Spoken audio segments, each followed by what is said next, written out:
ठीक है, आज के लेक्चर में हम देखने वाले केमिकल रिएक्शन पे हम प्रॉब्लम कर रहे थे। लास्ट लेक्चर में हमने देखा था केस 1, ठीक है, 3 केस मैंने बताए थे जिसमें से एक केस हम डिस्कस कर चुके। केस 1 में हमने देखा था कि हमारे पास रिएक्टेंट क्या हो, सिर्फ एक रिएक्टेंट हो, ठीक है। तो जनरली उसमें कौन से आ जाती है, थर्मल डिकम्पोजिशन वाली या हीटिंग इफेक्ट वाली रिएक्शन आ जाती है, जिसमें एक कंपाउंड ब्रेक होकर 2 या 2 से ज्यादा कंपाउंड में या प्रोडक्ट बनाता है। केस 2 हम देखने वाले, जो मैंने लिखा है यहाँ पे, केस 2 का मतलब क्या है कि हम इसमें एक से ज्यादा रिएक्टेंट है। केस 1 में क्या था, सिर्फ एक रिएक्टेंट था। केस 2 में कम से कम 2 रिएक्टेंट होंगे और उन 2 रिएक्टेंट में से सिर्फ हमेशा हमें क्या दे रखा होगा, एक ही रिएक्टेंट के बारे में इंफॉर्मेशन कि उसके कितना वेट है, कितना वॉल्यूम है, कितने मॉलिक्यूल्स है या एटम है, ठीक है। तो इंफॉर्मेशन हमेशा एक ही रिएक्टेंट के बारे में दे रखी होगी, ठीक है। तो वो हम कंसिडर करते हैं किसमें, केस 2 के अंदर। अब इसको एक क्वेश्चन के फॉर्म में मैंने लिया ताकि इसको समझ में आए इस तरह के क्वेश्चंस को हम अटेम्प्ट कैसे करते हैं। तो क्वेश्चन मैंने लिख रखा है इसमें, calculate weight of HCl hydrochloric acid required to neutralize 80 gram of NaOH sodium hydroxide, ठीक है। तो यहां पर जो HCl है वो एक एसिड है और NaOH ये एक बेस है, ठीक है। इतना शायद आपको होगा। तो यहां पर ये जो है दोनों क्या, एक एसिड और बेस की रिएक्शन हो रही है। ये कह रहा है कि कितना वेट हमें HCl का चाहिए, वो वेट क्या कर सके हमारे पास NaOH, जो कि इसने बता रखा कितना 80 ग्राम NaOH है, उसको न्यूट्रलाइज कर सके। और न्यूट्रलाइज करने का मतलब क्या होता है, आइदर हमारे पास कोई भी सॉल्यूशन अगर मैं बोलूं, या तो क्या होगा, एसिड होगा या बेसिक होगा या क्या होगा, न्यूट्रल होगा। तो वो कह रहा है कि हमारे पास 80 ग्राम NaOH है, तो उसको न्यूट्रलाइज करना है, तो हम उसमें कितना एसिड ऐड करें, ठीक है। तो अगर इसमें बात करूं, मैं रिएक्शन की बात करूं, ठीक है, फिर से मैं कह रहा हूं इसमें रिएक्शन के लिए परेशान मत होना, रिएक्शन जनरली एग्जाम में गिवन होगी और ये चैप्टर खत्म होते होते और जब तक केमिस्ट्री फिजिकल केमिस्ट्री खत्म होगी तब ऐसी ही बहुत सिंपल टाइप की रिएक्शन तो आपको पता लग जाएगी। हम जो इसमें ये जो रिएक्शन है ये हम 11th क्लास का ही हमारा एक टॉपिक है थर्मोडायनेमिक्स, ठीक है। उसमें एक पार्ट होता है, लास्ट का पार्ट होता है, उसको बोलते हैं थर्मोकेमिस्ट्री। उस थर्मोकेमिस्ट्री के अंदर हम अलग अलग टाइप की रिएक्शंस देखते हैं, जिसमें हम acid base neutralization reaction, combustion reaction, ठीक है, बहुत सारी रिएक्शंस होती है। तो सब हम वहां पर देखेंगे, तब ये चीजें बहुत आसान हो जाएगी जब तक आप फिजिकल केमिस्ट्री कंप्लीट करोगे। हाँ, अभी इस चैप्टर के अकॉर्डिंग मैं ये बोलूंगा कि रिएक्शन को लेकर परेशान मत होना, रिएक्शन गिवन होगी। तो यहां अगर हम देखें तो हमारे पास एक दे रखा क्या है, HCl दे रखा है, ठीक है। तो मैंने HCl लिख दिया, प्लस इसकी रिएक्शन किसके साथ हो रही है, NaOH जो हमारा बेस दे रखा है। ये दोनों रिएक्ट करेंगे, ठीक है। तो दोनों रिएक्ट करेंगे तो ये क्या बनाएगा, ये हमारा एसिड है, ये हमारा बेस है। तो एसिड क्या करता है, H+ आयन देता है, ठीक है। आप लोगों ने पढ़ा होगा, ठीक है, नहीं पढ़ा होगा तो हम इसको अब, ठीक है, कई बार पढ़ेंगे। अभी एक आइडिया मैं दे दे रहा हूँ, उसके अलावा केमिकल बॉन्डिंग में भी पढ़ेंगे हम, टाइप्स ऑफ एसिड जो होते हैं। उसके अलावा हम जनरल ऑर्गेनिक केमिस्ट्री, ठीक है, ऑर्गेनिक स्टार्ट करेंगे तब भी पढ़ेंगे। हम जब इक्विलिब्रियम आयोनिक इक्विलिब्रियम पढ़ेंगे तब भी मैं बताऊंगा, ठीक है। तो कई बार हर चैप्टर में जहाँ जरूरत होगी मैं उसको रिपीट करता चलूंगा, तो आपको वैसे भी दिक्कत नहीं आएगी। यहाँ मैं बोलूँगा कि ये जो HCl है ये क्या है, एक हमारा एसिड है, NaOH क्या है, एक बेस है यानी, ठीक है। तो एसिड और बेस रिएक्ट करते हैं। तो यहाँ पे एसिड में बात करूँ, एसिड बेस 3 टाइप के होते हैं, एक होता है अरेनियस एसिड बेस, एक होता है Bronsted and Lowry acid base और एक होता है लुइस एसिड बेस। जो अरेनियस एसिड बेस होता है ये आप लोगों ने अप टू 10th क्लास तक कहीं ना कहीं पढ़ा होगा। ऐसा एसिड जो क्या करे, पानी के अंदर, ठीक है, वाटर के अंदर, एक्वस सॉल्यूशन के अंदर H+ आयन डोनेट करे, वो क्या कहलाता है, अरेनियस एसिड, ठीक है। तो यहां पर देखोगे HCl में से H+ निकल जाएगा, ठीक है। ये पानी के अंदर एक्वस सॉल्यूशन के अंदर क्या करेगा, H+ को डोनेट करेगा, तो ये कहलाता है अरेनियस एसिड। इसी तरीके से ऐसा कंपाउंड जो एक्वस सॉल्यूशन में वाटर के अंदर OH- डोनेट करेगा, यहाँ Na+ और OH- है, यहाँ H+ और Cl- है, ठीक है। तो यहाँ पे OH- जो डोनेट करता है वो क्या कहलाता है, अरेनियस बेस। तो ये अरेनियस एसिड है, ये अरेनियस बेस है। तो ये एसिड बेस रिएक्शन होती है, ठीक है। जब एसिड और बेस रिएक्ट करते हैं तो एक सॉल्ट बनता है, हमेशा सॉल्ट प्लस वाटर बनेगा H2। तो यहां से देखना, यहां से H+ और यहां से OH- दोनों पानी के अंदर आ जाएंगे, ठीक है, ठीक है। H+ और OH- रिएक्ट करेंगे तो एक H और 2 H क्या मिलके बना लेंगे H2O, ठीक है।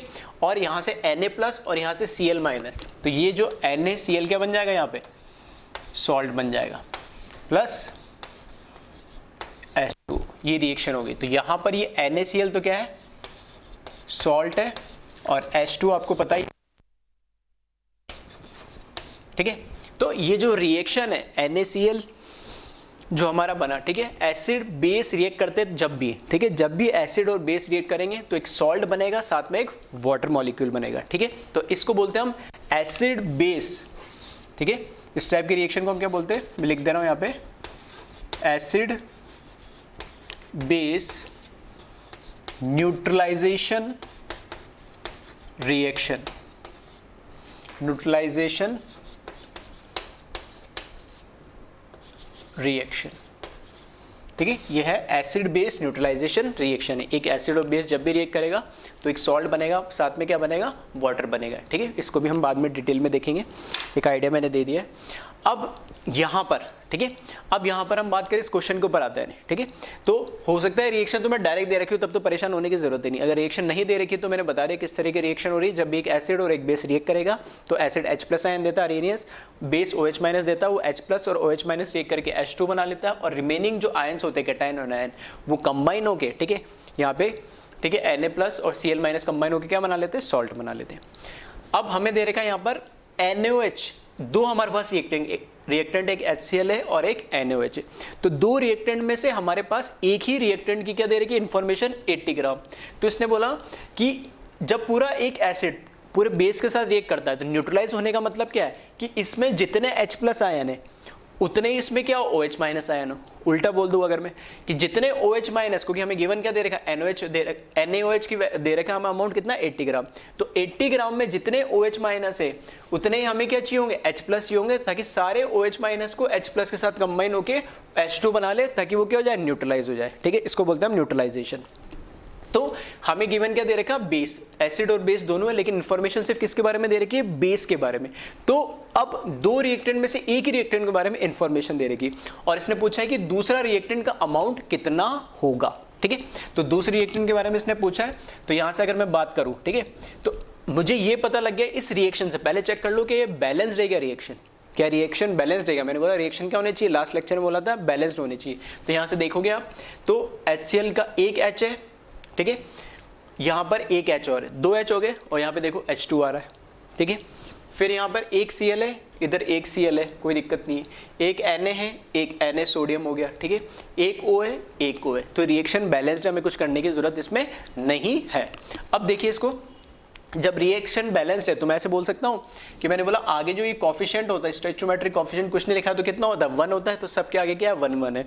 तो मैं ऐसे बोल सकता हूं, लास्ट लेक्चर में मैंने बताया था कि 1 मोल HCl react with 1 mole of NaOH and form 1 mole of NaCl and 1 mole of H2, सही है, ठीक है। तो यहां पे मुझे पता लगा कि NaOH के 1 मोल के साथ रिएक्ट करने के लिए हमें क्या चाहिए होगा, HCl का 1 ही मोल चाहिए होगा। तो 80 ग्राम NaOH के अंदर कितने मोल्स होंगे, अगर मुझे ये पता लग जाए तो सेम एग्जैक्टली उतने ही मोल मुझे किसके चाहिए होंगे, HCl के। और HCl के एक बार अगर मुझे मोल्स पता लग गए तो मैं फिर उसका क्या पूछा, मुझे वेट पूछा है, तो मैं वेट भी उसका कैलकुलेट कर सकता हूँ, ठीक है। ऐसे क्वेश्चन लास्ट क्लास में भी करा था। तो चाहो तो अगर समझ में आ गया हो तो वीडियो पॉज करके और इसको सॉल्व कर सकते हो, और जिनको नहीं समझ में आया, ठीक है, इसको देखें। मैं यहाँ पे लिख रहा हूँ कि NaOH हमें दे रखा है, तो मैं कैलकुलेट कर रहा हूँ मोल ऑफ NaOH। तो वो कैसे निकालते हैं हम, गिवन वेट अपॉन MW मतलब मॉलिक्यूलर वेट, ठीक है। Given weight divide by molecular weight. Moles को मैंने बताया था N से भी रिप्रेजेंट करते हैं, तो इस तरीके से लिख रहा हूं मैं, ठीक है। रिप्रेजेंटेशन में N मतलब मोल्स, NaOH मतलब NaOH के मोल्स, ठीक है। शॉर्ट फॉर्म में इस तरीके से लिख सकते हैं। वेट हमें दे रखा है इसका कितना, 80 ग्राम। मॉलिक्यूलर वेट ऑफ NaOH, ठीक है, मैंने बताया था याद करने के लिए 1 से 20 तक, ठीक है। नहीं भी बताओ तो फिर भी Na का जो एटॉमिक वेट होता है वो होता है 23, ऑक्सीजन का होता है 16, हाइड्रोजन का होता है 1। तो 1 + 23 कितना हो जाएगा, 24 + 16 कितना, 40। तो NaOH का मॉलिक्यूलर वेट कितना हो जाएगा, 40, ठीक है। चीज़ें मैं डायरेक्ट इसको सॉल्यूशन में नहीं लिख रहा हूँ अलग से, ठीक है। ये अब थोड़ा वर्बली आना चाहिए, ठीक है। अब इतने 5 6 7 लेक्चर हो गए हमारे, ठीक है। इसकी प्रैक्टिस मैंने करवा दी थी, लेकिन ये चीज़ें वर्बली आनी चाहिए, इसलिए मैंने बोला था याद करने के लिए, ठीक है, ताकि कैलकुलेशन भी क्या हो जाती है, फास्ट हो जाती है। तो यहाँ से मुझे पता लग गया कितने, 2 मोल्स ऑफ NaOH 80 ग्राम के अंदर है। अगर 2 मोल्स हो गए तो फिर यहाँ से हमारा क्वेश्चन और क्या हो गया, अब आगे बढ़ेंगे, मुझे HCl की चाहिए कि कितना वेट है, तो पहले मैं क्या निकालूं, मैं बोल रहा हूँ कि हर तरह के क्वेश्चन को क्या करूँ, मोल में कन्वर्ट कर लिया करूँ, वहां से सारी चीजें क्या हो जाती है, आसान हो जाती है। मैं बार बार यही तरीका बताता हूँ, ठीक है। तो यहां पर क्या हो गया, NaOH के 2 मोल्स आ गए, तो अब moles of HCl must be equals two moles of NaOH। ये कैसे पता लगा हमें, ये बैलेंस्ड केमिकल रिएक्शन से मुझे पता लगा कि बैलेंस है, तो इसके 1 मोल से इसका 1 मोल ही रिएक्ट करेगा। तो यहाँ पे इसलिए मैं लिख दिया जितने मोल्स HCl के होंगे उतने मोल क्या होंगे, NaOH के होंगे। तो मोल्स ऑफ HCl मुझे कैलकुलेट करने, तो किसके बराबर होगा, मोल्स ऑफ NaOH, और वो हम कैलकुलेट कर चुके कितने, 2। तो अगर मुझे मोल्स पता लग गए HCl के, तो मोल्स को मैं क्या लिख सकता हूँ, HCl के वेट अपॉन वापस से क्या, मॉलिक्यूलर वेट, ठीक है। क्योंकि इसमें पूछा क्या हमें, वेट ऑफ HCl पूछा है, ये वैल्यू हमें पूछी इसमें। तो मोल्स मुझे पता लग गए 2, मॉलिक्यूलर वेट मैं निकाल ही सकता हूँ HCl का, ठीक है। कैसे निकाल लेंगे, मोल्स तो मुझे पता लग गया 2, वेट मुझे कैलकुलेट करना है, ठीक है। और जो मॉलिक्यूलर वेट होगा, ठीक है, मॉलिक्यूलर वेट HCl के कैसे निकालोगे, हाइड्रोजन का एटॉमिक वेट कितना होता है, एटॉमिक मास कितना होता है 1, और क्लोरीन का कितना होता है 35.5, ठीक है। याद नहीं है तो वैसे क्वेश्चन मैंने अभी लिखा है खुद से, तो गिवन नहीं, अदरवाइज क्वेश्चन में क्या होगा, गिवन होगा, ठीक है। फिर भी मैंने बोला कि कोशिश करो 1 से लेकर 20 तक atomic number as well as atomic mass याद ही कर लो, ठीक है। तो क्लोरीन का कितना होता है 35.5 प्लस एक हाइड्रोजन का 1, तो टोटल कितना हो जाएगा 36.5, सही है। तो ये इसका मॉलिक्यूलर वेट आ गया। तो यहाँ से हम वेट कैलकुलेट कर लेंगे, तो वेट ऑफ HCl, ठीक है, 2 × 36.5, तो कितना हो जाएगा, 7 ट्वाइस करेंगे 36 का, तो 72, और 0.5 × 2 कितना हो जाएगा 73 ग्राम। तो ये हमारा आंसर हो जाएगा, ठीक है। तो एक बार इसको, ठीक है, देख ले ध्यान से और कॉपी कर ले। फिर एक क्वेश्चन और देखते हैं हम प्रैक्टिस के लिए।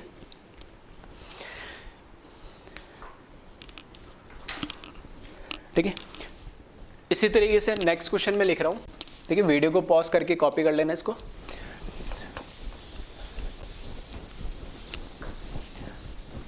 तो अगर ध्यान से अगर तुम देख रहे हो क्वेश्चंस को, ठीक है, तो इसमें बस तुम्हारे लिए नया क्या हो जाती है, रिएक्शंस नहीं हो जाती। और रिएक्शंस को लेकर मैं बार बार इसलिए रिपीट करता हूँ क्योंकि बच्चे के दिमाग में रहता है कि सर रिएक्शन कैसे लिखेंगे, कैसे करना होगा। तो ये इसके लिए आपको परेशान नहीं होनी चाहिए, रिएक्शन आपको क्वेश्चन में गिवन होगी, लिखी भी होगी नहीं, ठीक है। नेक्स्ट क्वेश्चन है इसी तरीके से, calculate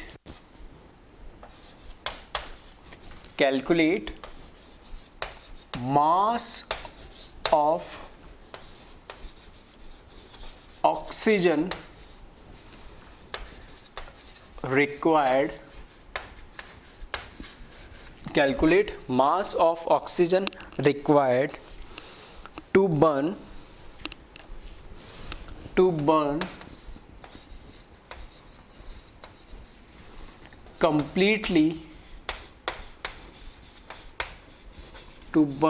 completely 54 gram of aluminium.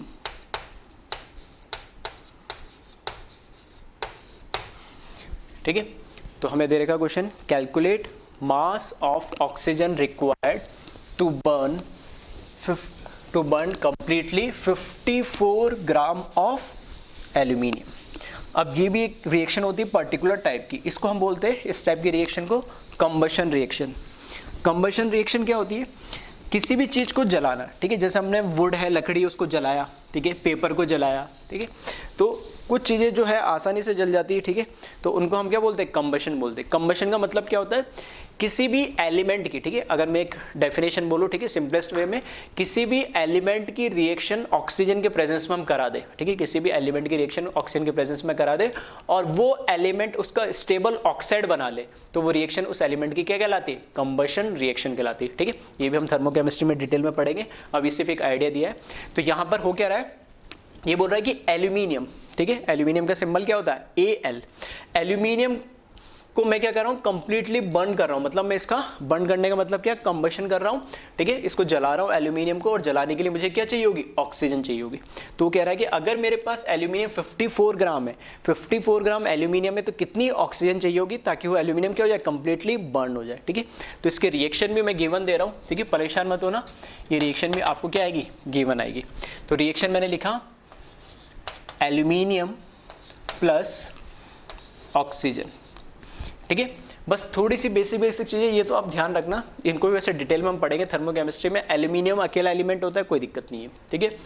Oxygen अकेला ऑक्सीजन एटम नहीं लिखते, मॉलिक्यूल के फॉर्म में लिखते हैं, क्योंकि नेचर में O2 के फॉर्म में एग्जिस्ट करता है। फिर जब ये रिएक्ट करेगा तो एक स्टेबल ऑक्साइड बनता है, ठीक है। ये ऑक्साइड आपने देखा ही होगा, ये होता है एल्यूमिनियम ऑक्साइड Al2O3, ठीक है। तो ये रिएक्शन भी गिवन होगी क्वेश्चन के साथ ही, मैंने सॉल्यूशन के सामने लिख दिया, लेकिन रिएक्शन गिवन होगी मान के चलो। हाँ, एक काम ये कर लेना, रिएक्शन कई बार हो सकता है बैलेंस और कई बार बैलेंस नहीं हो, ठीक है। तो इसको बैलेंस करने का काम थोड़ा सा कर लेना। अब ये देखिए क्या बैलेंस है, बिल्कुल बैलेंस ये नहीं है, ठीक है, बैलेंस नहीं है। तो इसको बैलेंस करने के लिए क्या करें, यहाँ पे एल्यूमिनियम एक ही, यहाँ पे एल्यूमिनियम क्या है, 2। ये एल्यूमिनियम ऑक्साइड का फॉर्मूला फिक्स, इसको चेंज नहीं कर सकते, ठीक है। तो यहाँ पे एल्यूमिनियम 2 है, तो यहाँ पे भी क्या कर दूँ मैं, 2 एल्यूमिनियम लगा दूँ, ठीक है। ऑक्सीजन यहाँ पे देखो तो कितने 2 है, यहाँ पे ऑक्सीजन देखे तो कितने 3 है। तो इसको तो 3 को तो मैं चेंज नहीं कर सकता हूँ, 2 को चेंज कर सकता हूँ। तो इस 3 इसको भी अगर मेरे को 3 बनाना है, तो ये लास्ट लेक्चर में बताया था, मैं क्या करूँ, इसको 3/2, 2 से 2 कैंसिल हो जाएगा, कितने ऑक्सीजन रह जाएंगे, 3। और मैंने बोला था कि फ्रैक्शनल फॉर्म में, ठीक है, इस तरीके से रेशियो के फॉर्म में नहीं रखते जनरली। तो मैं क्या करूँ, इस 2 को हटाने के लिए पूरी रिएक्शन को 2 से क्या करूँ, मल्टीप्लाई कर दूँ। तो अगर मैं ऐसा करूँगा तो ये क्या हो जाएगा, 2 से मल्टीप्लाई करेंगे इसको, तो ये क्या हो जाएगा, 2 इंटू 2 कितना हो जाएगा, ये तो हो जाएगा 4, यहाँ से 2 हट जाएगा, और यहाँ पर भी क्या आ जाएगा, 2 आ जाएगा। तो ये क्या हो जाएगा, बैलेंस्ड हमारे पास केमिकल रिएक्शन होगी। और ये रिएक्शन क्या कहलाती है, ठीक है, इसको मैं लिख देता हूँ, ये कहलाती है कंबशन रिएक्शन कहलाती है। किसी भी एलिमेंट को, ठीक है, किसी भी एलिमेंट को ऑक्सीजन के साथ रिएक्ट कराए, कंडीशन क्या है, एलिमेंट होना चाहिए कोई भी, ठीक है, उसकी ऑक्सीजन के साथ रिएक्शन होना चाहिए, और उसका ऑक्साइड बनाना चाहिए, एल्यूमिनियम ऑक्साइड है, ठीक है। अगर कार्बन है, जैसे जरूरी नहीं मेटल ही हो, ठीक है, एल्यूमिनियम क्या मेटल है, कार्बन क्या नॉन मेटल है। अगर कार्बन की रिएक्शन कराता है C+O2, तो क्या बनाता है, CO2, वो भी क्या है, कंबशन रिएक्शन है, ठीक है। तो वो मेटल भी हो सकता है, नॉन मेटल भी हो सकता है, कोई भी एलिमेंट हो, उसके ऑक्सीजन से रिएक्शन कराओ, स्टेबल ऑक्साइड बननी चाहिए। हाँ, कार्बन की रिएक्शन कराई मैंने कार्बन की ऑक्सीजन के साथ और CO बना लिया, कार्बन मोनोऑक्साइड, तो वो कंबशन नहीं कहलाएगी। क्यों, क्योंकि जो ऑक्साइड बना वो स्टेबल ऑक्साइड नहीं है उसका, ठीक है। कार्बन मोनोऑक्साइड स्टेबल ऑक्साइड नहीं होता, CO2 स्टेबल ऑक्साइड होता है। तो ठीक है, अब आप बढ़ते हैं इस क्वेश्चन पे। तो ये हमने रिएक्शन लिख दी और उसको बैलेंस भी कर दिया। अब हमें गिवन क्या दे रखा है, एल्यूमिनियम 54 ग्राम दे रखा है। तो इस 54 ग्राम को कंप्लीटली जलाना है। तो इस बैलेंस रिएक्शन से मुझे पता लग रहा है कि एल्यूमिनियम के 4 मोल को बर्न करने के लिए 3 मोल क्या चाहिए, ऑक्सीजन के मॉलिक्यूल चाहिए, मतलब मॉलिक्यूल मतलब O2, एटम नहीं मॉलिक्यूल, ठीक है। तो 4 मोल के लिए 3 मोल O2 चाहिए। तो मुझे एक्चुअल पता लग जाए कि इस 54 ग्राम के अंदर एल्यूमिनियम के कितने मोल है। तो उसके अकॉर्डिंग में क्या यूनिटरी मेथड से निकाल सकता हूं कि ऑक्सीजन के मुझे क्या चाहिए होंगे, कितने मोल्स चाहिए होंगे। एक बार मेरे को इसके मोल्स पता लग गए तो मैं उसका मास या वेट भी क्या कर लूंगा, कैलकुलेट कर लूंगा। तो यहाँ देखिए इसको जब मैं यहाँ पे लिख देता हूँ, ठीक है, अब शॉर्ट में लिख रहा हूँ, मोल्स ऑफ एल्यूमिनियम मुझे कैलकुलेट करने। तो ये क्या हो जाएगा, वेट अपॉन मॉलिक्यूलर वेट, वापस से वही मोल का फॉर्मूला यूज करा मैंने, ठीक है। वेट हमें दे रखा है, कितना दे रखा है, 54 ग्राम मॉलिक्यूलर वेट, ठीक है। और यहाँ पे एलिमेंट या एटम है तो उसकी जगह मैं क्या लिख सकता हूँ, एटॉमिक वेट भी लिख सकता हूँ, ठीक है, कोई दिक्कत नहीं है। तो इसका जो एल्यूमिनियम का एटॉमिक वेट होता है कितना होता है, 27, ठीक है। तो ये भी याद रखना था, मैंने बताया था। तो यहाँ पे कितना आ जाएंगे, इसके 2 मोल्स आ जाएंगे। एल्यूमिनियम के मुझे पता लग गया कितने, 2 मोल्स है, एल्यूमिनियम के कितने 2 मोल्स है। तो यहाँ से बैलेंस केमिकल रिएक्शन से मुझे पता लग रहा है क्या, कि इस तरीके से लिख सकता हूँ मैं, इसको इस तरीके से लिख सकते हैं, 4 मोल एल्यूमिनियम को बर्न करने के लिए कितनी चाहिए, 3 मोल ऑफ क्या चाहिए, O2 चाहिए। ऐसे लिख सकते हैं यूनिटरी मेथड से। फिर मैं ऐसे बोल सकता हूँ 1 मोल ऑफ एल्यूमिनियम के लिए कितने चाहिए होंगे, तो ये हो जाएगा 3/4 मोल ऑफ O2। सही है। तो यहाँ पर मुझे एल्यूमिनियम के कितने दे रखे, 2 मोल्स दे रखे, तो यहाँ पे मैं लिख दूंगा। तो अगर जब मुझे 2 मोल्स दे रखे होंगे तो यहाँ पे क्या हो जाएगा 3/4 × 2, तो ये कितना हो जाएगा, इसको ये कितना हो जाएगा 3/2 मोल्स ऑफ O2। ठीक है, इतने मोल्स मुझे क्या चाहिए होगा 3/4 × 2, तो कितना जाएगा 3/2 यानी 1.5 मोल्स चाहिए होंगे मुझे किसके, O2 के। नहीं तो वापस अब मुझे मोल्स पता लग गए, मोल्स ऑफ O2 मुझे पता लग गए, तो वापस क्या फॉर्मूला लगा दे, वेट अपॉन मॉलिकुलर वेट। मोल का ये फॉर्मूला क्योंकि मुझे वेट के फॉर्म में चाहिए, तो मोल्स तो मुझे कितने में 3/2 है, वेट मुझे कैलकुलेट करना है, और मॉलिकुलर वेट, ठीक है, मॉलिकुलर वेट ऑफ O2। ठीक है, इस कॉफिशिएंट से परेशान मत होना, स्टोइचियोमेट्रिक कॉफिशिएंट से। हमारे पास अगर मैं बोल रहा हूँ एटॉमिक वेट, तो ऐसा नहीं कि 27 × 4 करके यहाँ पे लिख दो 108। ठीक है, एक ऑक्सीजन एटम का होता है 16, तो यहाँ पे O2 मॉलिक्यूल है, तो ये मेरा एलिमेंट या कंपाउंड है, तो इसका देखेंगे। यहाँ पर मेरे को इस 3 से मतलब नहीं है, तो मैं एक ऑक्सीजन का 16 होता है तो 2 यहाँ पे मॉलिक्यूल है, तो O2 का कितना हो जाएगा 32।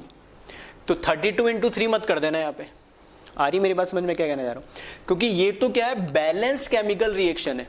इसके ये रिएक्शन मुझे ये बताती है कि ये किस रेशियो के अंदर रिएक्ट कर रहे हैं और क्या रेशियो के अंदर वो हमारा प्रोडक्ट बना रहे, ना कि ये बता रहा है कि ये इसका टोटल मास कितना रिएक्ट कर रहा है। वो तो हमें जो गिवन दे रखा है, जो हमें कैलकुलेट करना होगा उस पर डिपेंड करेगा। ठीक है, तो ये स्टोइचियोमेट्रिक कॉफिशिएंट्स से मल्टीप्लाई करके कभी मत लिख देना मॉलिकुलर वेट या मॉलिकुलर मास जो भी होता है एटॉमिक वेट। ठीक है, ये सिर्फ स्टोइचियोमेट्रिक कोएफिशिएंट जो होते हैं ये हमें बताता है बैलेंस्ड केमिकल रिएक्शन में किस रेशियो के अंदर हमारे रिएक्टेंट रिएक्ट करके प्रोडक्ट बना रहे हैं। ठीक है, तो यहीं पे जब मैं मॉलिकुलर वेट की बात कर रहा हूँ किसके, O2, देखो यहाँ पे सिर्फ O2 लिखा है, तो एक ऑक्सीजन एटम का 16, तो 2 का कितना हो जाएगा 32। तो यहाँ पे मॉलिकुलर वेट की जगह क्या लिखूंगा मैं 32। तो यहाँ से कैलकुलेट कर लेंगे वेट ऑफ O2, तो ये हो जाएगा 3/2 × कितना 32, तो 16 × कितना 3, दैट इज 48 ग्राम। सही है, तो ये हमारा क्या हो जाएगा आंसर हो जाएगा। देखो ये क्वेश्चन में बिल्कुल सेम लास्ट क्वेश्चन जैसा ही है, बस इसमें क्या हो गया रिएक्शन चेंज होगी। वहाँ पर वो एक एसिड बेस न्यूट्रलाइजेशन रिएक्शन थी, ये क्या हो गई कंबशन रिएक्शन हो गई। बाकी सेम टाइप का है, वहाँ पे भी एक रिएक्टेंट के बारे में इंफॉर्मेशन दे रखी थी, यहाँ पे भी एक रिएक्टेंट के बारे में दूसरे रिएक्टेंट के बारे में उसने पूछ लिया। इस क्वेश्चन को थोड़ा और मॉडिफाइड करके कर सकते, कैसे, ठीक है, ट्राई करना। ठीक है, ट्राई करना, मैं क्वेश्चन बता देता हूँ क्या करना। इसमें मैं बोल रहा हूँ कि 54 ग्राम, ठीक है, इसी सेकेंड पार्ट मान लो इस क्वेश्चन का, 54 ग्राम एल्यूमिनियम, ठीक है, सेम क्वेश्चन है कि 54 ग्राम एल्यूमिनियम जब मैंने ऑक्सीजन के साथ रिएक्ट करवाया, ठीक है, तो कितना, ठीक है, चलो मास तो आएगा, तो ऐसा लिख लो कितने मॉलिक्यूल Al2O3 के बनेंगे। ठीक है, क्वेश्चन सुन लेना ध्यान से। 54 ग्राम एल्यूमिनियम जब ऑक्सीजन के साथ रिएक्ट करेगी तो कितने मॉलिक्यूल Al2O3 के बनेंगे। ठीक है, अगर कॉन्सेप्ट क्लियर है, लास्ट लेक्चर भी ढंग से देखा होगा, ये लेक्चर भी ढंग से देखा होगा तुमने, तो बिल्कुल कोई डाउट नहीं आएगा, आसानी से आप सॉल्व कर लोगे। ठीक है, इसको कैलकुलेट करके देखना। तो हो क्या रहा है, एक रिएक्टेंट से मैं दूसरे रिएक्टेंट की भी इन्फॉर्मेशन पूछ सकता हूँ, और एक प्रोडक्ट या और भी कोई प्रोडक्ट हो तो उसकी इन्फॉर्मेशन पूछ सकता हूँ। चलो मैं एक आइडिया दे देता हूँ कैसे कैलकुलेट करना है। वापस से मेरे को ये पता लग गया बैलेंस केमिकल रिएक्शन की, इसके 4 मोल के लिए इसके कितने 2 मोल्स बनने, जब इसके 4 मोल रिएक्ट करेंगे तो इसके कितने 2 मोल्स बनेंगे, ये मुझे पता लग गया।